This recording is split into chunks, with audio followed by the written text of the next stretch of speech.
Man, UFC 305 is officially over. That card delivered from top to bottom. Prelims, savage. Main card, savage. Loads of finishes, man. Oh my goodness. I knew this card was gonna deliver and it went past my expectations, I have to be honest. Wow. One of the reasons why I love watching fights so much, I just love combat sport. It's not only is entertaining in the ring, octagon, wherever, on the street. Not just that, like after two men, two women fight, they shake hands. Thank you for fighting me. Thank you for being your best. And they go back to their family. That is what you call fighting. Fighting is not supposed to be two men fight and after the fight they're still keeping grudges, or after the fight they still hate each other. Nah, when you finish fighting, you shake your hands and be like, thanks for fighting me, man. Because you guys shed blood, tears, everything in that octagon or ring, whatever, man. Whatever you guys fought, it's just beautiful sport. Fighting is a beautiful sport. End of story. UFC 305, the main event. Duplessis, DDP versus Israel last style bender Adesanya. I predicted this, lads. Go back and watch my video. I predicted this. I said DDP was going to finish Israel. Not because Israel is no good. Israel is one of the best middleweights on the planet. A legend, a future Hall of Famer. Everything that you want in a fighter, you got it in Israel. Entertainment, the aura about Israel, on point. Not for those reasons. I just know DDP is hungry. That guy is focused and hungry. And let me not lie to you, yeah? When DDP came to the UFC, the way he was fighting and finishing people, I couldn't understand it. I still don't understand it till now, guys. I still don't understand it. How is he doing it? The way his fight is completely different. It's just different. Nobody understands how we fight. 1 minute he looks tired. The next minute he's finishing people. He's not tired. His wrestling is on point. He knows when to wrestle. He knows when to strike.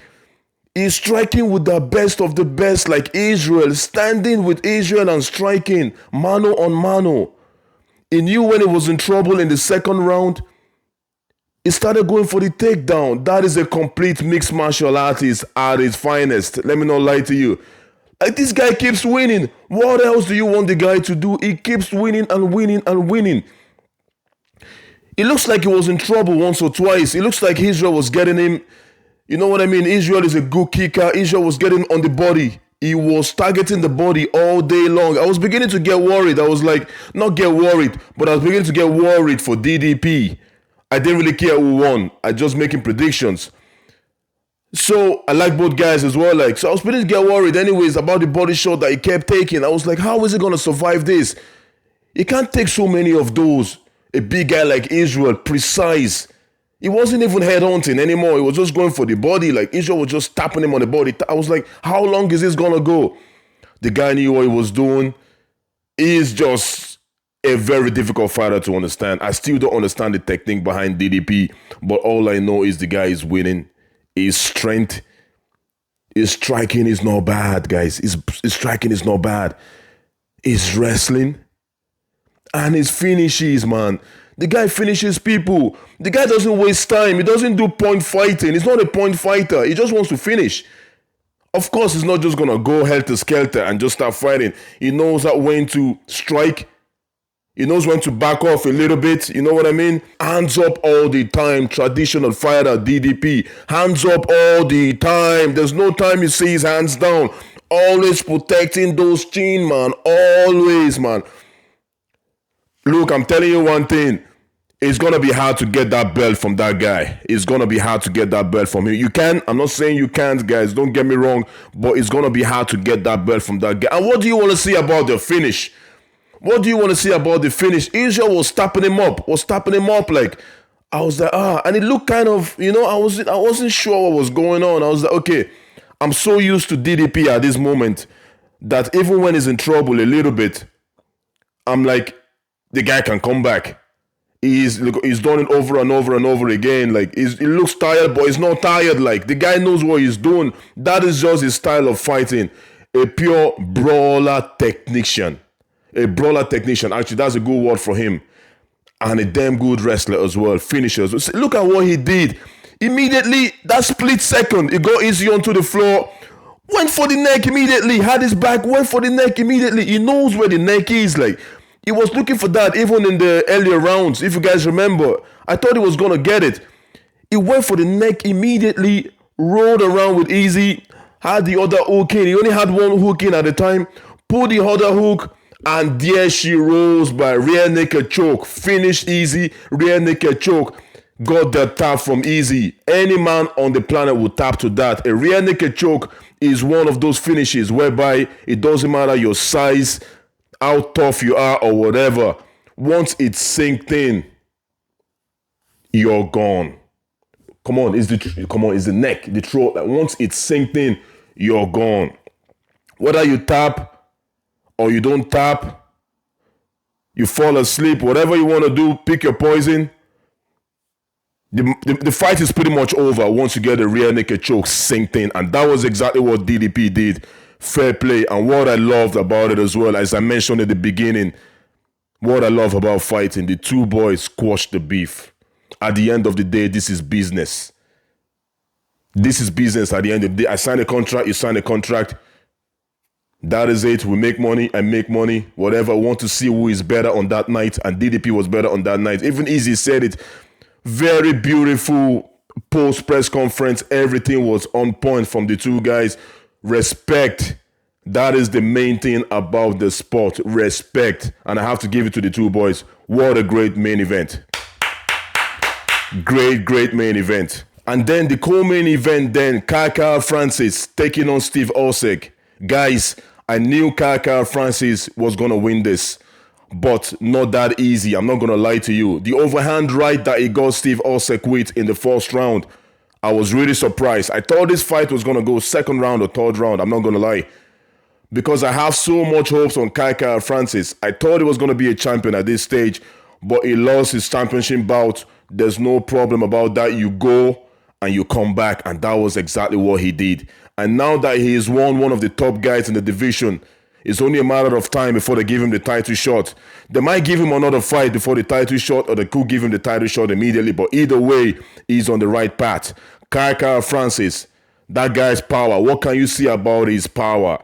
That guy, I think he has knocked out people in the first round, about 13 people or something like that. And it's only a flyweight division. Do you know what a flyweight division is? A flyweight division is 125 pounders fighting. And you're knocking people out over and over again in the first round.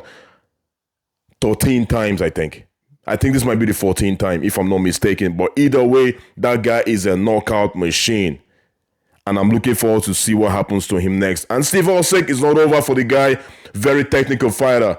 One of the best. All these small weights, as I keep telling you, all these lighter weights are one of the best athletes in the world. These guys are really good because most human beings fall in these categories. Although these 125s are smaller, but still the quickness, the agility, the athleticism, everything, it's on point. Looking forward to what happened next. Fair play to Kaka Francis. And that was a hell of a fight, even if you only lasted for a couple of seconds, a couple of minutes. Good fight. What a card, guys. UFC 305, I really enjoyed it. I have to be honest with you. Another fight I need to talk about then was Gamrot taking on Dan Hooker. Everybody loves Dan Hooker. Dan Hooker is the man. Every fight fan loves Dan Hooker. That guy is a tough SOB. Never gives up. Always pushing the pace. And that was exactly what he did to Gamrot. Gamrot tried to take him down a couple of times. Succeeded once or twice or a few times, whatever. But Dan Hooker kept using that guillotine to stop the takedown. And Gamrot has to be careful. Gives it up then. Dan Hooker gets back up to his feet. Fight start again. Dan Hooker putting the pressure. Guys, Dan Hooker is the man. I'm glad he won this fight. It was a very close fight. It could probably have gone to Gamrot as well. But I would have given it to Dan Hooker because of the pressure that he was given. he kept kicking Gamrot. He didn't care. He kept going forward. When Gamrot tries to take him down and he doesn't succeed, immediately when he gets up, he pulls the pressure on. He pulls the pressure. And you can see in Gamrot's face once or twice, it was like, what the hell is going on? Especially when he gets hit. There was a couple of times there where Gamrot was kind of like, wow, get me out of here, that kind of a thing. But man, fair play to Dan Hooker. Gamrot is going to be back. Gamrot is one of the best in the division. All these guys are high-level guys. What's going to happen to Dan Hooker next? I don't know, but I think he's going to get a sweet fight next. He's going to get one of those top 4, top 5 guys that are looking for fights. He's going to get one of those. I don't know exactly who he's going to get, but I know he's going to get one of those. Fair play to Dan Hooker. Looking forward to your next bout, my brother. Nice one, man. And then we have the heavyweight bout. Then we have Taito Ivasa taking on Rozenstruik. Taito Ivasa is one of those guys. I'm telling you, on a street fight, this guy can beat up 10 men at the same time. His toughness, his heart, and come on, his size of him, the way he punches. Once he touches you, all he has to do is one punch per man, in a street fight. But in that octagon, you need a bit more than toughness and your knockout power. You also need to set things up. You need to be a little bit better to be able to stand with these top guys. And that is what Taito Ivasa is missing in his game. He has all the other credentials. The fan love him. Everybody loves Taito Ivasa. He's a fan favorite. You know what I mean? He brings it. He likes to brawl. He's a brawler, really. But when you're fighting a kickboxer like Rozenstruik, it's difficult to implement that kind of a game. Rozenstruik is going to be calculated in the way he punches and kicks you. And that was exactly what he did. Calculated from the beginning to the end. Very good fight by Rozenstruik. Fair play to him.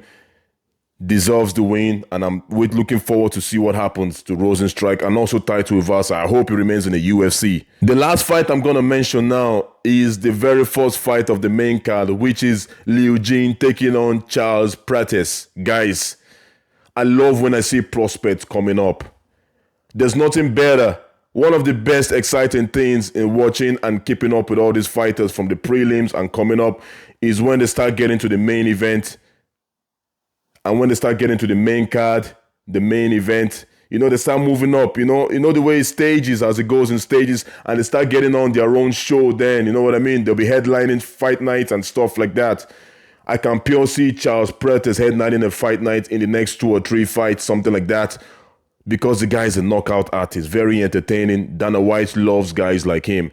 This is the first time anybody has ever finished Liu Jin, guys. Liu Jin is a veteran. When I mean finish, I mean knockout. He's been choked out and stuff. I mean, this is the first time that he has been knocked out. Let me rephrase that. Knocked out. Guys, Charles Prates did it, man. And he did it in flying colors, in fashion, in a lovely, lovely way. I'm looking forward to see what happens to that guy next. That guy is going to keep going up and going up. He's a finisher, man. Once you have a finisher on your hand, entertaining guy, he's going to get everything, man. He's going to get everything once he keeps winning and keeps winning. Because what he did wasn't easy. What he did last night wasn't easy at all, I'm going to tell you that. It's not easy to knock out Liu Jin. It's never happened before to literally knock him out. I'm satisfied with this card. And I can't wait for the next UFC card, to be honest with you. I hope you guys enjoyed it. And as usual, don't forget to give us a subscribe, thumbs up, share the video if you like. And I'm going to see you guys soon. Take care and thank you.